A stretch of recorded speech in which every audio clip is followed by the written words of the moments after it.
and welcome back to A Better World. This is your host, Mitchell J. Rabin, and we're very glad you're joining us again today. Today we are on location in Berlin, Germany, of all places, to meet a wonderful American, John Easterling, who is the founder and president of Amazon Herb Company, located in Florida. But it happened that I was traveling, and so was John, and by some great coincidence, we were in the same place at the same time. So we decided to bring the initial story of Amazon Herb to you, which I've been wanting to do for some time, from here. John has been involved in various entrepreneurial activities in South America for a number of years, and through a story that he'll share with us momentarily, came across one of the great treasures of South America and the Amazon region in particular, which is their great medicinal, their herb lore and artifacts. So from his encounter with that, an incredible company has developed that are doing just wonderful, meritorious things in our world, which is acting as an example for all people to really sit back and see what's going on, and even possibly, after seeing, get involved. Hi, John. Hi, Mitchell. Hey, great to be with you today. I'm so glad to have you. Yeah. So it's funny that in Germany we're meeting to talk about all of this. Quite serendipitous how things work, isn't it? It really is. So how is it that you initially got inspired to do this, John? My initial inspiration, as you put it, was really about finding treasure. It was about, in the late 70s, I went down to Ecuador, Peru, Bolivia. Really then I was looking for Inca treasure and lost cities of gold and that sort of thing. That was an initial driver. That's so funny. For me, many years ago. Yeah. And so actually I spent a fair amount of time down there. I've been going now 28 years and 170 times. But we got into some Chimu and Moche period digs, a pre-Inca civilization, and I had a company, Raiders of the Lost Art. Yeah. And Raiders of the Lost Art? The Raiders of the Lost Art, yeah. So we were bringing back a lot of pre-Columbian materials for You look a little like Harrison Ford anyway. Well, we were getting into the real deal, and it was quite extraordinary. The pre-Columbian, the really old history of Peru and Bolivia and those civilizations. But we were bringing back, pieces, artifacts for museums and collectors and things, and then later the travels got. So you really did find some of those treasures. We did, yeah. After a while, into some tunics and textiles of that period, and wild. And I still collect some 19th century Aymara and Quechuan textiles myself. Wow, great. But the trail led on into Brazil and Uruguay and Paraguay, and eventually got into some digs with emeralds and some amethyst and tourmalines, and we're bringing back a lot of that type of treasure, a lot of gemstones and mineral specimens. And then later when I was traveling in the Amazon itself, I started spending time on the Rio Ucayali, which is a main tributary of the Amazon, and trading with Shipibo and Is that mainly Peru? That's that in area? Peru. Yes, that's in Peru. And so at that point I was trading blowguns and carved monkey bones and ceramics and things like this, a variety of tribal artifacts. It's so funny because such a distance you traveled, so to speak, from that to what you're doing now. Well, it would seem that way, and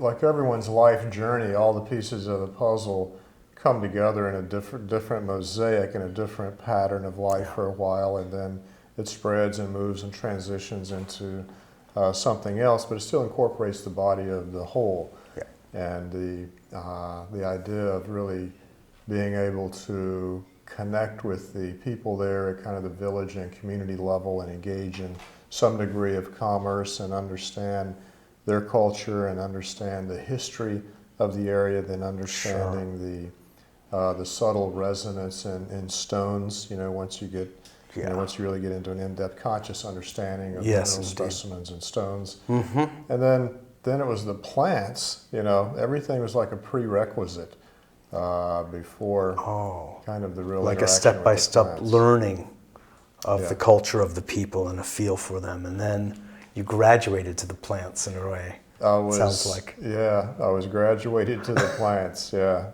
because I was cutting this stuff down. I've been traveling there years, chopping this stuff down, looking for treasure. And of course, what happened, I had some residual health effects left over from hepatitis and Rocky Mountain spotted fever, which would essentially evoke a kind of a feverish and just a very slow and fatigued space for a couple of days. Infrequently, that would just slow me down. So that was kind of happening on a trip in the jungle, and some of the Shipibo began to share Winnetigato, Shankapiedra, some of the local herbage with me, and drinking those teas over a period of a few days really changed my life. I mean, I didn't expect anything to really happen, but it did. I mean, the mental acuity really came rushing back, that sense of natural vitality that we all should have came back in, and just a feeling of being at peace in your immediate environment. Yeah. All these things began to happen. So there was a new realization that Yeah. about treasure. You know, Right. the real treasure of Amazon is Exactly. 200,000 species of plants growing down there. Right. Exactly. Oh boy, that's really a change in consciousness, isn't it? It was a change and Yeah. a shift, and so the business changed. Yeah. And that business I sold, and the Amazon Herb Company was formed 15 years ago. So we've really been focusing, just on the botanical treasures the last 15 years. And you've been engaging the cooperation of the Shipibo and other tribes down there, other indigenous groups. It's worked out so beautifully in that aspect. Like I say, the building blocks, you really don't know where it's all leading to. But as it turns out, my original degree is in environmental studies. And so here is a project where not only we're able to extract and make available these multiple botanical species for their healing benefit and make them available to a large population around the world, but as a byproduct of that, part of that healing circle is providing resources to the people at the village level so that they can make new decisions about their future they haven't had an opportunity to make in several generations. Because the land has been taken from them, it has been, in a sense, they've been a bit raped and pillaged. Yeah, if you look at the estimates of the number of people that was believed to be living in the Amazon basin, remember this is a chunk of real estate about the size of the United States, in 1900 was about 10 million. And now really? The indigenous population is estimated to be around 200,000 in that area. God. So that's been the last 100-year or so history. Oh my. And so the ability now to, for a new empowerment of the indigenous communities, one of the things that they really appreciate is having the rights and deeds and title to the land, which is something historically they simply do not have. So their future is really quite insecure and shifting around. Because these were ideas they didn't even know about. The idea of land ownership is basically a foreign notion. Yeah, they've just been there, and that's been their land. And so the idea, we have just completed, Mitchell, just with a great degree of ecstaticism and joy, the securing of over 13,000 acres for one community in Peru. There's 149 people in this community. And so this is a 3-year process that and will serve as a successful model for actually getting the secure title and deed for the indigenous community. And we have that same program now working in various aspects of progress with 3 other communities. So in short, you're making contact with, or they with you, various indigenous communities and learning about what control they have or don't have of their land. They're providing the raw materials for the herbs for the company, and you're in turn taking some of the profits of the company and helping them to buy the land or buying the land for them and giving them the deeds. What is the lay of the land? Yeah, pretty much. I mean, you've got the concept and the philosophy. So as we connect with different communities, some are interested in engaging with us, and in the beginning, there was a great deal of skepticism, and then as we successfully engaged in a relationship, it takes a while to build this relationship of trust and respect. Definitely, especially with the race of men who came in and diminished their people and took their land. So once that works, then suddenly they really tuned into that. I mean, they're really looking to be, in most cases, part of the global community. They just haven't had an opportunity to work with any outside parties where the deal really worked.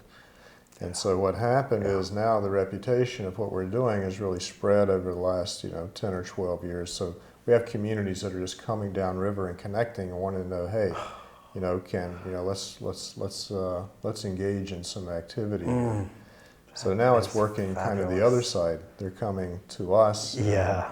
So Help. and it's great because it's a sustainable model. It's not a model of welfare. It's not a model of, it's a sustainable model of ecological commerce where it's not dependent on me or dependent on any one person as some kind of a benefactor. My role and the company's role is to really set up this model where botanicals come out, people enjoy the benefits of them, and as long as that's happening, then there's incentives at every part of the circle for this thing to continue well into the future. Absolutely, absolutely. Now, I mean, basically you have at least a win-win-win, maybe 4-win situation. On the one hand, you've got a company that's, moving forward and providing great, pure, raw, quality herb, which is food, to people literally all over the world. Here we are in Germany.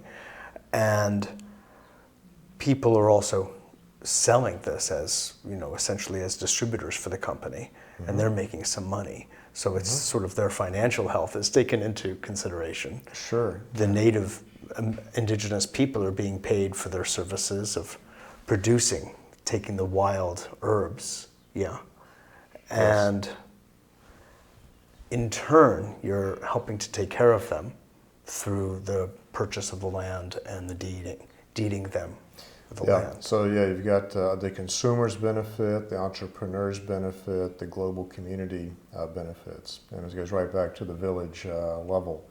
So we help. Many times the land is owned by the government because it's never been deeded before, so they assume ownership of this land. Yeah. So if you go to the government and say, well, listen, this land we'd like to have, deeded to the people that have been living there forever. Well, the first question is, well, what land? Because there's no maps or anything. So the first thing you got to do is get a surveying crew, and really you're making the maps, essentially for the government. So, and they kind of appreciate that. So, you're getting the maps, and then you go through the whole process. And the more and more you go through that process, the more attractive that becomes, because now you can clearly see it headed towards a kind of a titling deeding process. So that's when you start getting other people that will begin to lay claim to that, i.e. lumber companies and things will begin to come into this process. And so it gets very confusing and complicated as you can imagine. So of course. It was a long kind of a long, hard fight to get that. So this last victory that you had, John, was with, or I should say against, this particular lumber company that sought to lay claim and lost the legal battle? Well, I would say it was in favor of the Shipibo community, and so anyone who didn't have their highest interest involved, one could interpret that to be against them. Which I see, right. And the other thing the point being that the Shipibo people won. They won their land. They won. And it was challenged. The lumber company had to step down.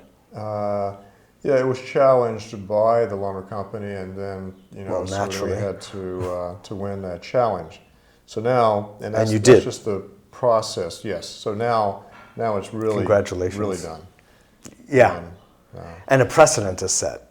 And a precedent is set there. Yeah, it's very clear what happened there. And of course, another thing we're doing is supplying some. Hence, they call you Amazon John So Amazon and the John, Godfather. well, some communities, yeah, that's come along, and so it's it's just a great time to be alive and to be You bet. engaged and be a link in a chain of seeing these positive things happen. Definitely, definitely. You're playing a major role in enlivening these people and helping restore a sense of dignity. And that's what I see, restoring a sense of dignity to them. And I heard that some of their children who left for the cities to try to make a go of life are now coming back because there's a sense of the restoration of their culture. Yeah, there's more of a sense of the restoration of their culture. And at the same time, there's always the curiosity of what's happening, downriver. Sure. And so the younger people, if that's what their interest and curiosity is, then we support that. Our role is to support whatever they would like to do. Yes. I mean, I'm not there to say, what you should do or what you shouldn't do. We're just trying to be very Sure. transparent. And some people would say, well, gosh, it's, you don't want to introduce them to anything from the outside and all of that. But that's just our selfish notion because that makes us feel good to Yeah. know that somebody's living like that. Yeah, But that's not their desire, So, I mean, Right. the point is, whatever their choices are, we try to facilitate Sure. that. Sure. And so That's all the more noble, because there's no intercession in that way or imposition at all. Sometimes you have to get out of your own way, to allow that. And so, so the great thing is that, they'll never have to be wired in this hard technology of electricity and things like that where they're living. With some solar technology and things, they can be, if they chose to be, they can be tapped into the whole world's database via satellite and a laptop, still living in the autonomy of the rainforest. Is that because of what you're doing with them with solar, a solar project? Solar technology currently is being used, yes. Currently, what they like about the solar technology is the ability to operate a shortwave radio.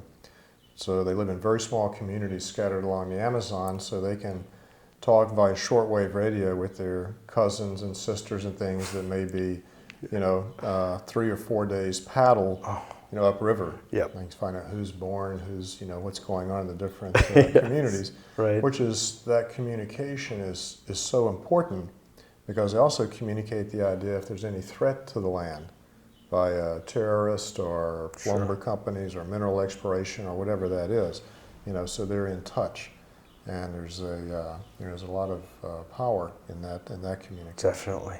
Definitely. They don't need to rely on their psychic abilities alone. Right. A telephone comes in handy, or a shortwave radio, for sure. Of course, you mentioned the global benefit, and there may be people that do not know, but maybe you could speak a little bit about the importance of the Amazon as an ecosystem relative to the entire planet and what's difference Amazon Herb is making in that. Well, the Amazon basin is the highest concentrated source of life energy on the planet. You got about a third of the world's oxygen comes from there. Most people recognize oxygen as a good thing. And cities like Mexico City is predicted in the next 5 to 6 years may be uninhabitable by our species, by human beings and other animals too, because of the concentration of oxygen is decreasing so much. So you've got the oxygen factor, you've got almost, the entire world's food supply, bananas, oranges, coffee, sugar, chocolate. I mean, all the citrus, everything kind of originated in the Amazon. It's now, oftentimes grown or produced around the world. The majority of medicines originate in the Amazon. And then there's 200,000 species of plants. Western model of science has looked at about a tiny 3% of those for their beneficial therapeutic aspect. And so we're able to, harvest that, identify that, bring that back as a supplement, not as a drug. That's not our model. Right. But as a supplement, just as it's used down there, so people can recognize the benefit of that, Yeah. Not 30 years from now, but today. Yeah. And of course, then we get that circle of benefit that spawns from that. Yes, exactly. So you've got more species of plants and animals that live there than any place in the world. We're losing several species of insects every day. I mean, just becoming extinct. And it's estimated Literally every day, huh? every day. It's estimated one plant species a week. God. And so, you know, there is a challenge to that. So the whole idea here, let's make the Amazon basin more valuable, alive, as a sustainable value than it is clear-cut. Yeah, exactly. Are you in dialogue? This is pretty far-fetched, but nonetheless interesting, to be in dialogue with any of the lumber companies or any of the cattle producers in that area to see if there can be some, instead of antagonism, some cooperation? Well, there is. We haven't at this point. The relationships that we've had with them have been as a result of some of the things we're doing. So it has been more of an antagonistic type of thing. But certainly there are ways to harvest lumber without damaging the whole species. And once you clear cut an area, I mean, it will come back in a couple of hundred years, but that's a long time. Yeah. And so there And are it's ways, such environmental cost. such environmental costs, and there are ways to selectively harvest timber, for example, where like in a row, and some of this is being done in Brazil now, where the rest of it just fills in, where it grows back, where you're not clear cutting an area and lose all the species, and the rains come and wash the topsoil off, and it's hard like concrete and erodes, and that's just the end of it. Wow. So yeah, there are some solutions that way and some educational process. I happen to be extraordinarily optimistic about the future of the whole Amazon basin. Really? Just because it's much more Oh, valuable. please tell. It's so much more valuable being used on a sustainable basis. And when you provide the economic model to do that, then behavior follows, is what I found. Yeah. If there's more economical incentive Yes. in doing it the right and sustainable way, you'll be amazed at how fast people's behavior changes, and that's what we're showing. Yeah, exactly. I mean, I really think it's exemplary. By the way, I'm drinking one of your products, Camu Camu. Yeah. Maybe you would want to comment on Sure. what this is as you watch me get healthier. Oh boy, that pure camo is just. I'm gonna have a shot too. To health in the Amazon. Yeah, salute. Now, tell us a little bit about this, just to kind of Well, zero this in is, on one of the this beauties is of the Amazon. Made from a berry that grows in the Amazon, and it grows right next to the rivers, like in floodplains, because it really loves water. So actually, when they're young, they're like several feet underwater 3 or 4 months of the year during the high water season. And so that picks up the entire rainforest floor and moves it around and settles it back down. So they have access to just an extraordinary amount of nutrition on a kind of ongoing rotating basis. But these trees grow up, the berries and little fruits about the size of a cherry have the highest concentration of naturally occurring vitamin C of anything in the world, the highest. Wow. And in addition to that, I believe it has an effect on facilitating the brain's ability to uptake serotonin and dopamine. So it just changes the mood and the attitude as well. Well, I'm feeling good if that's any testament to what you're saying. It's a very special plant. Yeah. But this is kind of also exemplary of the kind of plants that you're harvesting, that the indigenous people there are harvesting. It is. That you have in your lineup, huh?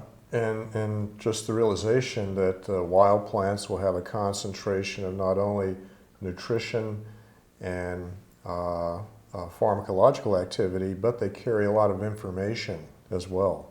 Information about where they live, information about what their surroundings are. So these Amazonian plants, unlike cultivated commercial food plants that people are ingesting, these plants come forward with information about thousands of years of ecological balance and harmony. So they have the specific resonance and frequency. Yes. When people intake that resides at a certain level Yeah. and will, manifest itself. That's, the book that became so popular in the 70s, The Secret Life of Plants. Yes. And that underscores the idea of the intelligence of plants. I mean, far beyond what we have any notion of. And it sounds like you are tapping into that as well. And there are other books. I remember studying ethnobotany many years ago in college when we were reading material that really showed the personality and the character and the spirit of a plant. And that these are living, vital intelligences that are seeking to communicate information, as you're saying. And so you're actually helping people when they take these herbs to embody that. Yeah, when people take these herbs, they're getting that information. They're exactly right. So as that information spread, that's important information. So in addition to taking their bodies and their health to, like a new space of life experience, because people have never had these things in their body. So it's a raw material that the body will look at and recognize as unique compounds and they haven't seen before, and they absorb that, and thymus, spleen, lungs, liver, the brain, the heart, all these organs have an ability to rise to a new level of efficiency they never could before because they didn't have this specific compound or this raw material. Yeah.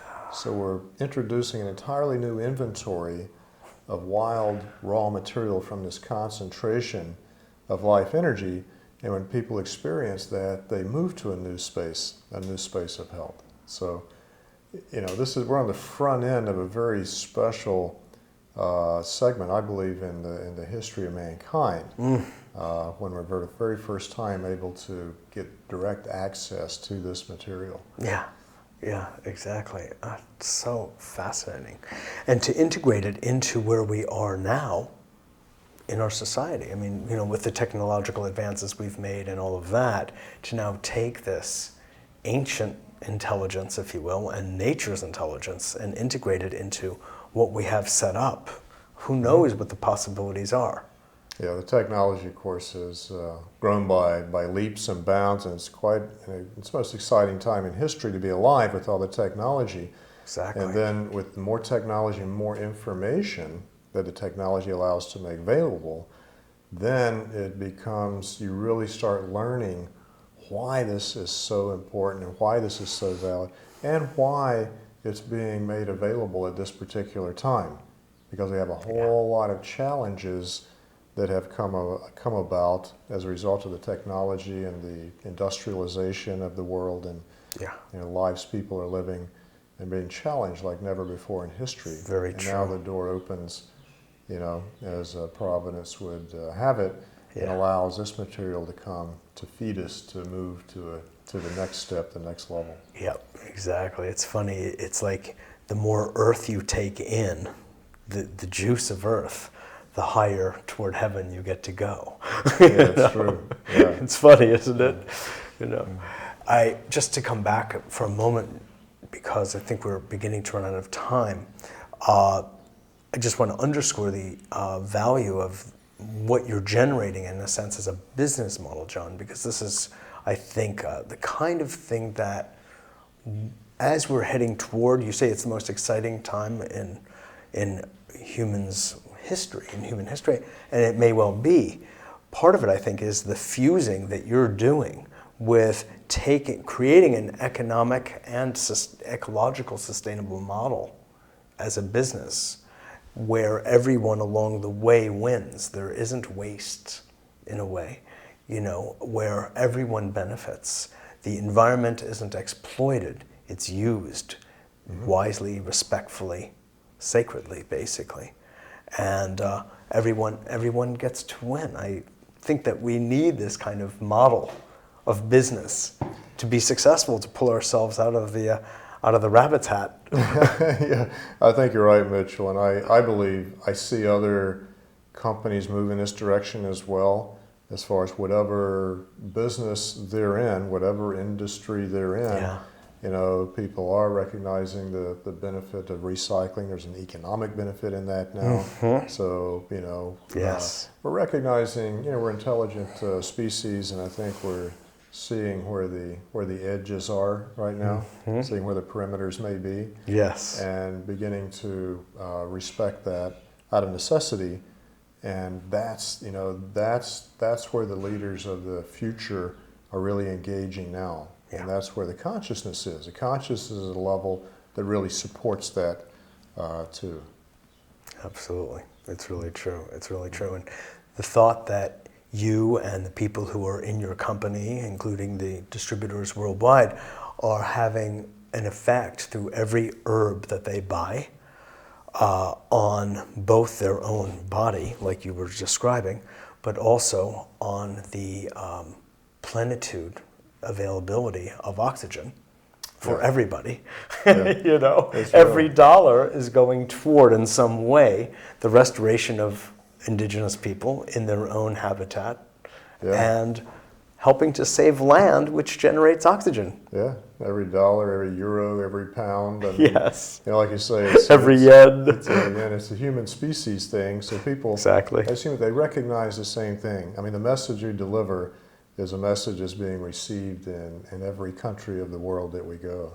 Exactly. And that's really a very enlightening and very positive affirmation of what we're doing. Absolutely. Well, John, I just want to thank you from my heart for the beautiful work that you're doing and leadership you are providing. Right so, Mitchell. So, I enjoy being with you. Good. I'm so glad to be with you. Well, this is Mitchell J. Rabin for A Better World. Thanks so much for joining us, and we look forward to seeing you next week.